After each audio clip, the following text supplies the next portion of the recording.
Welcome to the Near Memo, a weekly conversation about search, social, and commerce.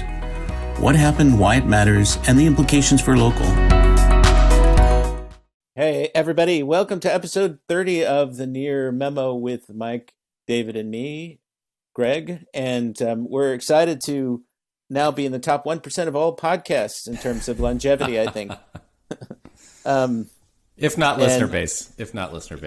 And listener base, too. That's why we're taking $1 million sponsorship opportunities. Just contact us at this email address. Anyway, no, it's been fun, and we're as they say in all the tech press releases, we're just getting started. One of my favorite tech cliches. So, on that note, we've got a lot of stuff to talk about this week as we take a look at the world of local search, social, and commerce, or search, social, and local commerce, as the case may be. And so that's the topic for David's item with Walmart. So why don't you dive in? For sure. So Greg highlighted in, I think it was Wednesday's newsletter this past week, a program that I had not been aware of called GoLocal from Walmart, which essentially is a sort of a gig style local delivery service where they sort of handle the logistics of recruiting drivers and delivering physical goods in a certain area, sort of like Amazon Prime same day delivery, but for Walmart goods. And the interesting thing that Greg highlighted this week is that that's now expanding to small businesses or presumably anybody who's in the Walmart marketplace as a seller can now leverage this on-demand kind of local delivery service. And it struck me that I also remembered a press release from last year that Walmart and Shopify have already partnered, where Shopify sellers now have a fairly easy integration into the Walmart marketplace. And it strikes me this opens up a lot of really interesting opportunities for small businesses to combine potentially not just the built-in audience that Walmart.com is already potentially bringing to a small business, an e-commerce small business, but also potentially the SEO leverage that you can get from Walmart.com's product inventory pages as opposed to your own, which are probably not going to rank, on a very small site.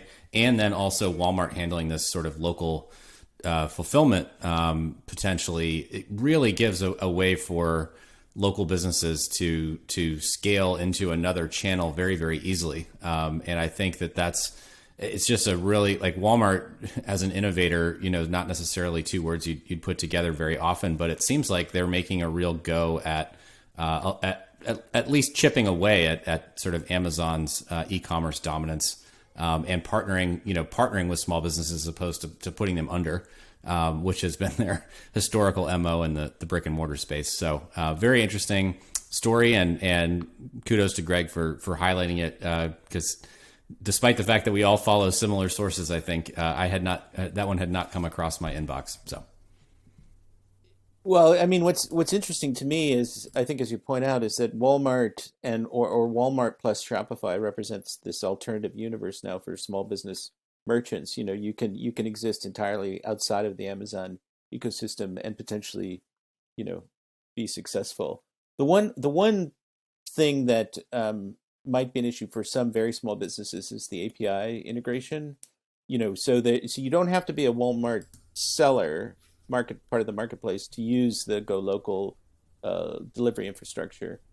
Obviously, if you do both, it's potentially beneficial, as you point out. But what about that issue of? Given that they already have this partnership with Shopify, theoretically that API integration is already ready to go for the marketplace. That's for the marketplace, but apparently you have to do an API integration for the delivery side of it. So that's which I would suspect is coming very soon, given that the VPs of business development at both companies are already connected. So that's what I sort of see this. That's an obstacle, obviously. It's an obstacle, but I see this as a pretty natural, relatively short-term follow-on that is kind of exciting from a potential standpoint. So just a quick question. So I talked some time ago with April Underwood, who's got a who's got a new startup that just raised nearby, right?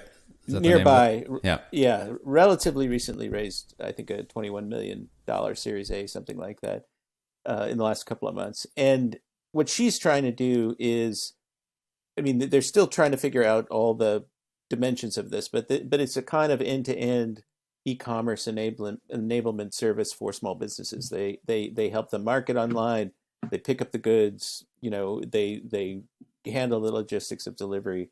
So this is a sort of a another effort to do something like this, and as we all know, the small business market is so heterogeneous and diverse and fractured that there's going to be no single winner or multiple winners even. But on the B2B side, at least, what do you think about the outlook for somebody like her in this kind of environment now with these big players trying to handle, kind of consolidate distribution? I mean, I think that there's a place for her for sure, regardless of how successful this Walmart rollout is. I think, clearly Shopify, at least thus far, has sort of begun and ended with the online purchase, and that there is a place for multiple sort of last mile players. And I think that she has every chance of succeeding. I mean, yes, Walmart's a big company with a lot of resources, but this is not the only thing that Walmart does. And so her sort of laser focus on this problem, I think, she could still very, very well succeed. So, and I certainly wish her luck. Yeah, absolutely. And it's not clear that Walmart can support many businesses developing into this API. It's not clear that they can support businesses that have problems. There's a lot of distance from here to there. But as far as Walmart you don't think of them being innovative. I mean, obviously I grew up in a period where they innovated massively around supply chain and have pushed that lead to really be the biggest retailer in the world. So, and then we also see Amazon proposing opening 30,000 square foot stores in Ohio and California. Sure. I should qualify that as being a technology innovator. Right. No, that's true. They have had as opposed to an employee employment innovator.